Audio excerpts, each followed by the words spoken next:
We all want our kids to be able to enjoy meaningful and mutual relationships.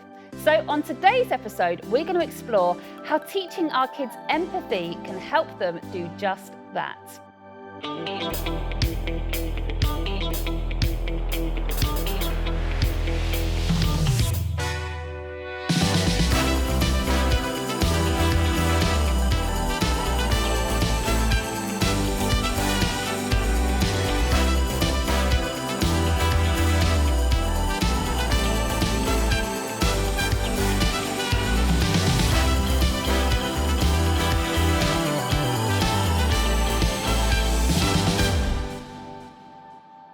Hello, a very warm welcome to you here on the Mum Show. I'm joined today by Hope Plum from Aleos and Catherine Hill from Care for the Family. And today we are having a talk around the idea of empathy. It sounds like a posh word. Shall we start this episode by just really talking about what we understand by the meaning of empathy? What are we talking about? I think, and please correct me if I'm wrong, but from my point of view, I think empathy is being able to put yourself in someone else's shoes, in someone else's position. I think some people really have that empathy thing naturally, and I think others of us need to be taught it a bit more. And I think definitely as you grow from childhood into adulthood, I think for children sometimes their worldview is just quite small. It's about them, and so as a parent, obviously, I want to be able to say not everything is like this for other people. Other people feel different ways. I think that's what I think. I'd really agree with that sense of just standing in someone else's shoes. Yeah. Not just factually, but being able to feel and kind of experience life, have that sense of how something feels for them. Even though you're not them, I think, and helping our kids to do that, helping ourselves to do that sometimes, is such an important skill. It's really all about being human, isn't it? And being able to connect in with other people. I find it interesting because empathy has always been considered as one of those soft skills. So one of the things that we kind of pick up and teach on the way. And maybe we relegate it a little bit from our kids learning geometry or, the metric table or whatever it is. But I found it really interesting because I was listening to some people speak who, they predict what kids are going to need in their jobs in 10 years' time. And they came up with three things. There was creativity, there was problem solving, and then there was empathy. Like children who are really set up in empathy and have developed that part of their brain are going to do well. And part of the reasoning was because we can get machines to do anything but empathise. Like a machine just can't empathise with people. So it's actually it's a really important skill for our kids to develop, isn't it? And I would say that it's easier, I think, Hope, you already mentioned, this is easier for some children than others. So particularly maybe children who have additional needs, that can be a really hard thing for some children to be able to read a situation, to read somebody. But as parents, we can help all of them just take that next step with that. It is literally, it's just as we talk so much here on the Mum Show about, the brain becoming developed and growing in so many different areas and around regulating yourself. Empathy is a part of that, isn't it? I know that for some it will come more naturally, but we can build on that. We can teach that as well. I think as well, in various situations, you really need to be aware of how not only how you're treating other people, but how you're viewing other people, I think. So for my children, there's very little age difference between them. Obviously, I've got the twins, and then Betsy came along 15 months later. So they've always had to grapple each other's feelings, actually.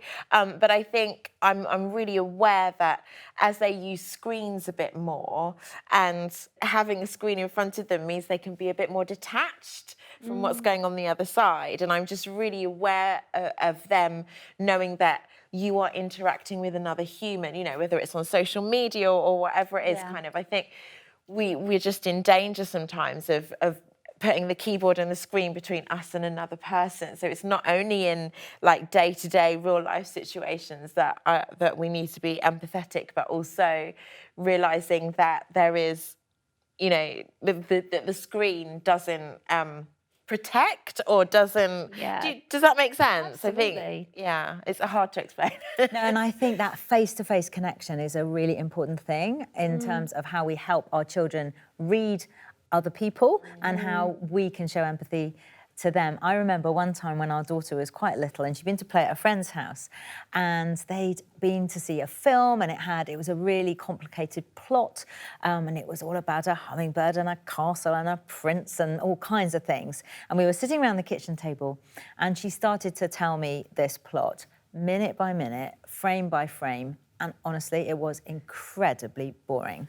And there was a magazine next to me, and I was kind of pretending to listen to her. But this magazine had a heading, and it said 10 ways to declutter your home. And at that moment in time, our house was full of Lego on the floor and dirty sports kit.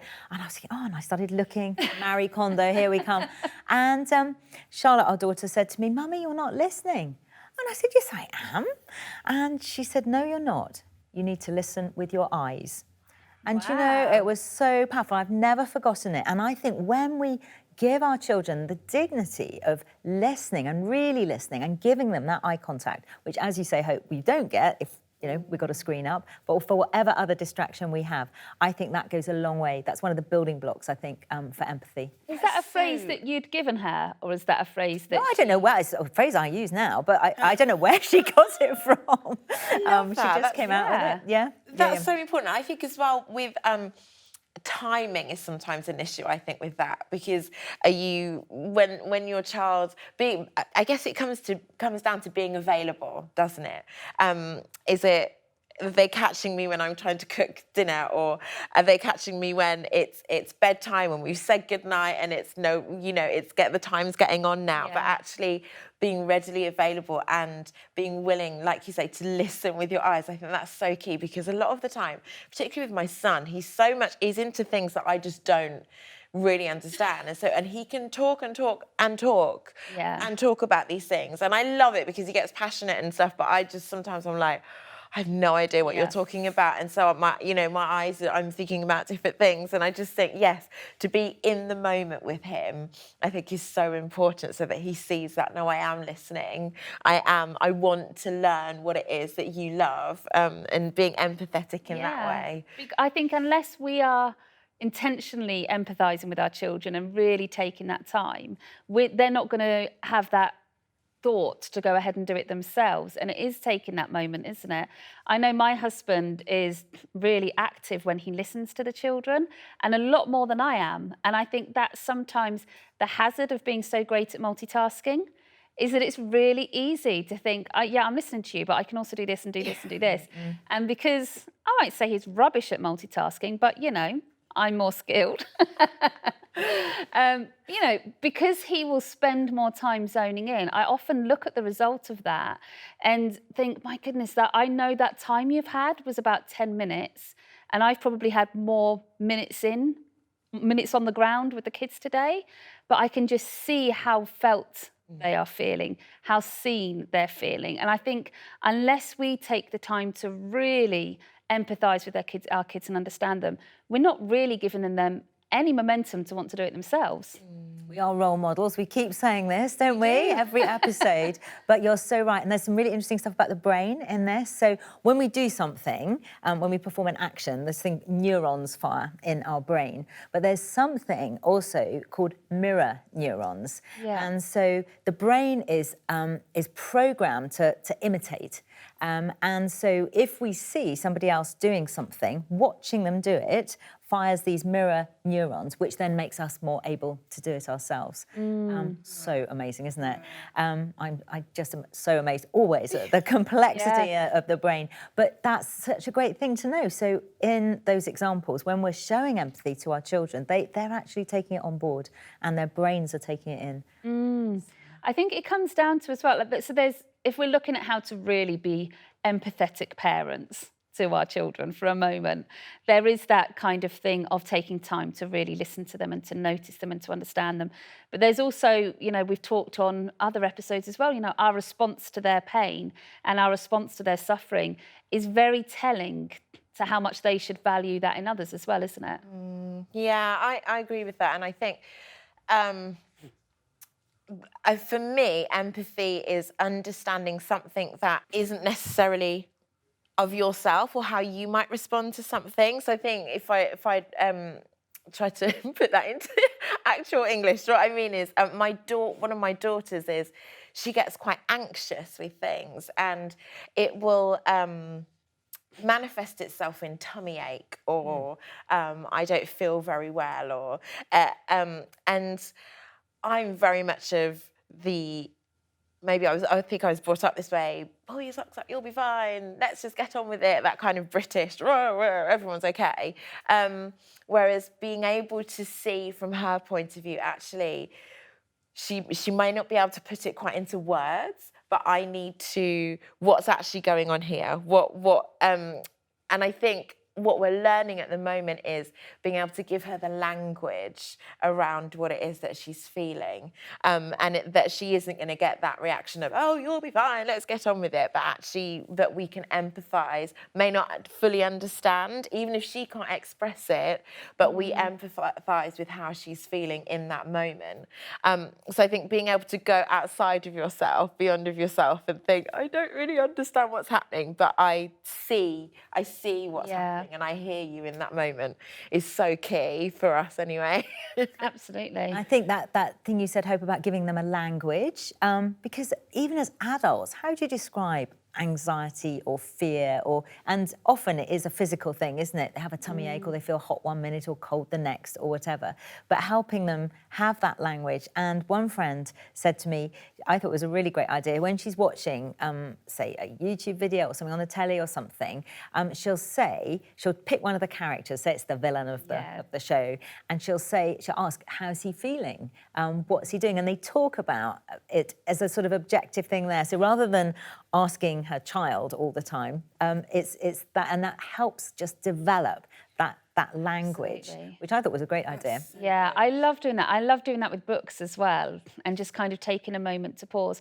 I find that the more curious I am about people with my children, the easier they find it to kind of grow and access empathy when they need it. I know we had a situation where for a long time we'd been asking why questions. I wonder why. I wonder why that person feels like this, or I wonder why they reacted like that. And one day, my children were playing outside, and it was a shared grassy area at the front of the house. And one of the neighbours came out and started really shouting at them for not cleaning up the dog poo. But we didn't have a dog. So my kids didn't really know what to say, but they were like, oh my goodness. So they came running into me and they're like, Mummy, Mummy. And they were so young at the time, they must have been, I don't know, 7 and 9, that sort of age. Oh, Mummy, the neighbour was shouting at us and she was cross because we don't clean up dog poo, we don't have a dog, and all this sort of thing. And I said, oh God, it's really hard for you. Are you okay? It's intimidating and all the rest of it. And then I just said, I wonder why she acted like that. And my son, who was only 7 and didn't have a lot of words available to him, he just thought about it for a while. And he said, it's Mother's Day today. And I said, yeah, it is. And he was like, she's on her own. Maybe she's sad. Oh. Maybe she feels sad. And I just thought, wow, to be able to make that many connections. But it was kind of like the ongoing practice of saying, I wonder why, and just trying to kind of ask those questions, I think can be really helpful in just, like you're saying, building that part of the brain. It's like reaching up to it, isn't it? And every time you're making a connection and trying to work out why someone's doing something, those kind of neurons are firing up and making the right connections. Being curious, it's a really amazing skill, isn't it? And for my children, I think most of us want our children to have friends, but actually more important still is to be a good friend. Right. And if they are a good friend, which involves being empathetic and understanding, what their friends are going through and all the rest of it, then they're more likely to have friends. It's a sort of virtual thing, isn't it? That's interesting, because we can spend a lot of time looking at wanting to empathise in on this zone, but it's remembering, isn't it, that empathy is something that that reaches outwards quite often. Yeah, I think we've started to do that recently with our kids, and that you know, they come home from school with tales of, oh, so and so did this today, and so was really naughty and kept being sent out. And so we've just started to say, oh, it sounds like they had a really bad day. Like, I Yeah. wonder what was happening at home. Like, I hope, you know, did you show kindness to him, rather than, you know, villainizing this child? Actually, like, look at this, there's more going on here than actually what you're seeing. And I think just developing that side of their empathy muscle, I think. The empathy muscle. That's how I imagine it. Yeah. Okay, so I have been chatting to 3 lovely girls. I absolutely adore them. They're called the Nwokolo sisters. They're not called that, but I'm going to call them that. And they've been really helping me understand their perception of empathy. So here we are. Here's the Nwokolo girls. Hi, we're the Nwokolos. Zebra. Dragon. My name's Natalie. My name's Blossom. And my name is Sinach. What can you tell me about empathy? It means like understanding how they feel when something happens, like maybe not judging them, trying to speak to them and get in their perspective, so then you can make them feel better. Say I was sad and something happened in school, they would either say sorry or they would like respond back to me, and it makes me feel understood. This happened yesterday. Somebody was sad in my school, so I was like trying to cheer them up, and I asked them if there was okay tea time, and also like I just tried to make sure they were okay. I like to reassure people, like make them feel like they can trust me before they tell me, because I like to make them feel comfortable telling me. Or I say, oh come on, you can tell me. You can tell like they're not being empathetic if you listen to what they normally say to other people. They might say the same things to them all the time. Like when someone's feeling upset, they just might be like, it's okay, and then when someone else is feeling something else, they might say the same thing to them like straight away without really thinking about it. Look into their eyes and can see they're not really meaning it, because I just don't know, I just feel like I know when someone's not actually trying to empathize. It might be their face expressions, how they say it. So it tells me they're being a bit sarcastic or something like that. If you took time to really empathize with me, you would like stop what you're doing and like show that you're listening. You know, with all the wars or stuff which happening, if people are better at empathizing, they'll be like, stop before they start maybe terrorizing or kidnapping and like all these stuff which people hear. That makes them go, how does this affect other people? So then it'll stop them, and then there'll be less fear in the world then. Very astute girls, aren't they? I love that ending. Like, if we could do better at empathizing, there'd be less fear in the world. Like, there's quite a big projector to make, isn't it? Quite incredible. We talked a little bit about the keyboard getting in the way and the screens getting in the way, but these girls, you know, they are growing up in a world where so much relationship is lived out over a phone, or you know, even someone just staring at a phone while they're talking to them and that sort of thing. But it's not fooling them, because they all talked very clearly about telling the difference, didn't they, between authentic empathy and kind of feeling fobbed off, if you like.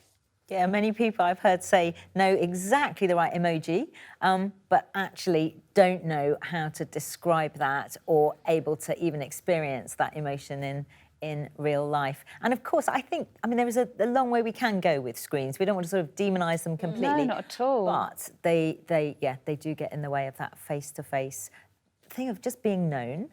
And I think also just wanting, certainly I know for our children, I really identify, Hope, with what you were saying about snatching away their emotion too quickly, because I wanted it all to be all right. I wanted things to be peaceful.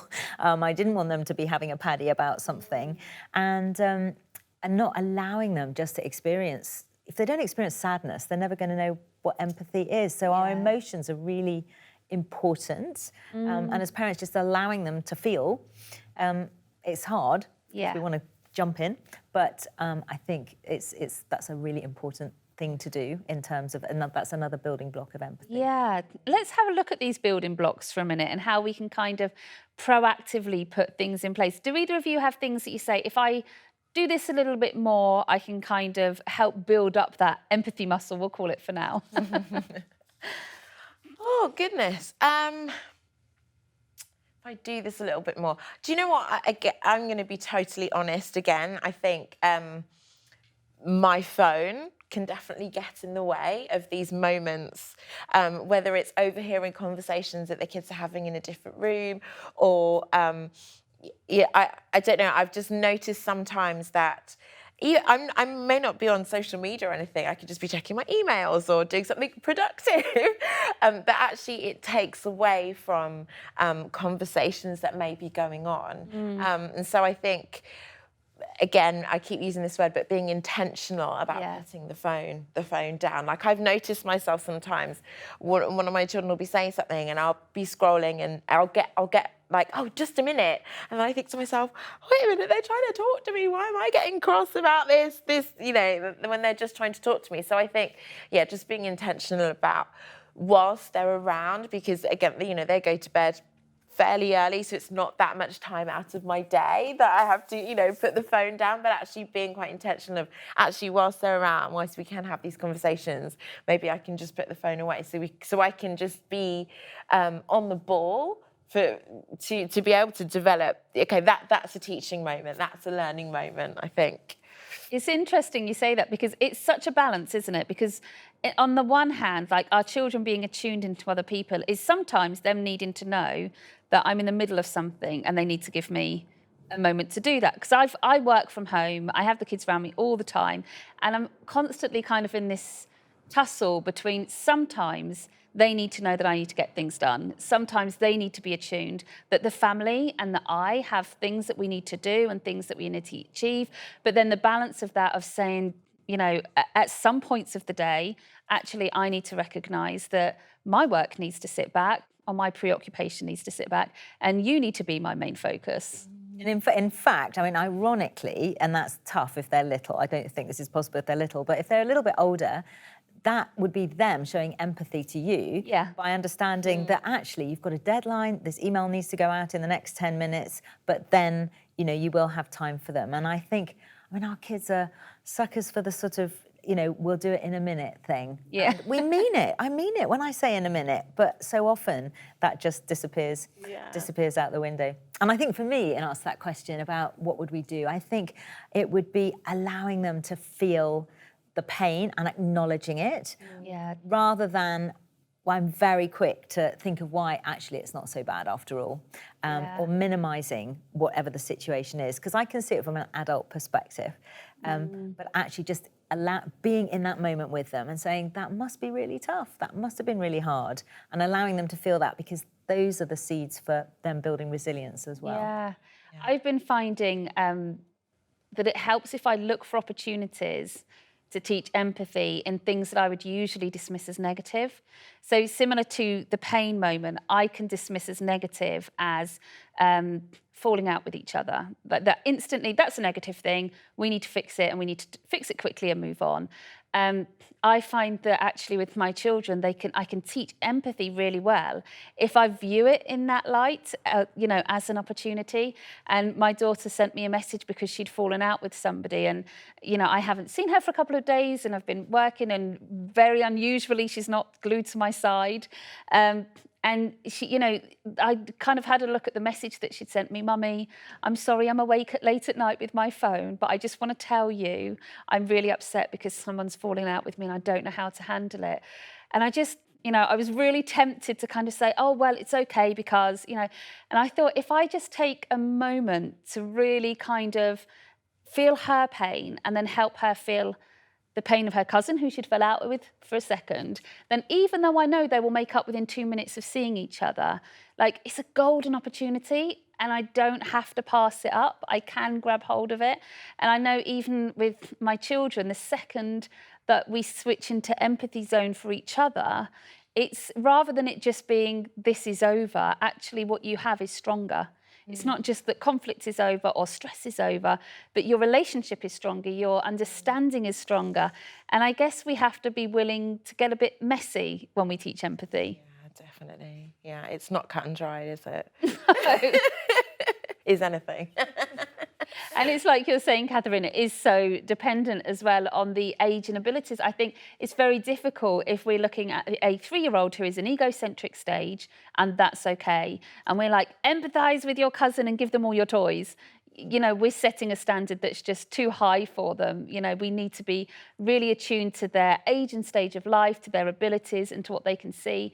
I think one of the things I love about empathy is the fact that we can view this with a growth mindset. I can learn about empathy today and do better. Every day I wake up, we can do that a little bit better, can't we? And I think many of us recognising, actually, as adults, we struggle with this as well. Yeah. It's not something that we, you know, we sort of tick the box, we can do that. So it's a continual learn for us. But actually, we have the opportunity to model that to our children. And the feeling when someone is empathetic to us, when you feel that they really know how you're feeling, there's nothing like it. You feel valued, you feel known, all the things that we want our children to feel. So it's one that's, I think, worth really working at. Yeah, it is. It is just building up that picture of emotional intelligence, isn't it? It is. I think actually I've got quite a recent example of something that happened where I was quite surprised that with the empathetic way that my kids reacted. So I've talked in other shows about the Sunday roast, and I think maybe it's become quite a big thing in my head about making this lovely moment. We're all sitting around the table together, and I thought to myself, last Sunday I thought, I'm going to do cauliflower cheese. Now, I know, like, for most people that's probably very usual, but I've never done it before for a Sunday roast. So I was quite excited to do this cauliflower cheese, and I did cauliflower and broccoli, and it was really tasty. Anyway, I was getting it. It was cooked. Everything had come together. So the meat was ready, the potatoes, you know, the timing of this Sunday roast. And I pulled the broccoli and cauliflower cheese out of the oven, and in slow motion, the oven tray just flipped towards me, and the white dish just did this kind of thing in the air, and it landed just flat on the floor. Like, no, you know, there wasn't any of it that there was the right way up. It just all landed flat on the floor, and I just stood there for a minute and I went, I've dropped the cauliflower cheese. And the kids were in the other room, and one by one they all just came out and they were like, are you okay, Mummy? I was like, I just need a minute. So I made this, and it just became this. It was about so much more than the cauliflower cheese, but the fact that they all just stopped what they were doing, they realised I was having a moment, and they just came around me, just gave me a bit of a hug. It's okay, Mum, you've got this other things that we can eat. Don't worry about it, it's fine. And my son even said, but thank you for making it. Oh, how gorgeous. And yeah, just in that moment, I was like, yeah. They really exercise their empathetic muscle. Empathy win. That's so lovely. That is really lovely. And I think, you know, we've talked before about spotting them doing something right. And so, you know, for you to be able to have said to them as well, do you know, I really appreciated it. I loved it that you showed some empathy. You understood a little bit how I felt. Empathy's a big word, isn't it? It is, yeah. Sometimes just saying, hey, you understood me in that moment. Yeah. That's really lovely. I was having a think about different ways maybe that we can show children who find it, for some it's instinctive, isn't it? Yeah. And for others it's really, really tough. And I was thinking about when ours were younger and they had various pets over the years, none of which were very successful, I have to say. But just having a pet to show love to care for, having to think about somebody else, I think that's one just really good little tip. If someone's really struggling, that you could begin to put that in place. Yeah, do you know what? I think you're right there, Catherine. I think it's really true. My son has a language disorder, and sometimes that can impact his ability to decode a conversation. And so he's relying on sort of like, you know, visual clues from the other person. But it can be difficult to understand a person when you're not literally able to understand what they're saying, to then have to decode it as well. And we found that him having animals, he would ask loads of questions that we would perhaps want him to ask about humans. So he'd be saying, Does Toto feel really happy with his new cage? Do you think Toto's got enough space to run around? Do you think Toto would like it? Am I Toto's friend? And all these different things that he had. And I was really surprised about the inner thought life he thought this hamster had. And I was kind of like, oh, right, OK, we're really diving deep into the inner world of hamsters here. But you're right, we did see a knock-on effect of what he was able to say. This is a really not very complicated thing that I'm able to really care and love. And that I absolutely think that prepared the way for him to be able to apply some of the same principles with relationships with people. That's really helpful. Interesting, yeah. Encouraging, absolutely. thank you. Thank you both, because it's been a really, really positive talk, and I certainly feel like I've filled up my empathy toolkit for moving forward, so that's been great. And thank you as well for coming and joining us once again on The Mum Show. Please remember, if you want to view some more episodes or have a look at other resources, then you can just follow the link on the website below. In the meantime, thank you so much for joining us, and we'll look forward to seeing you soon.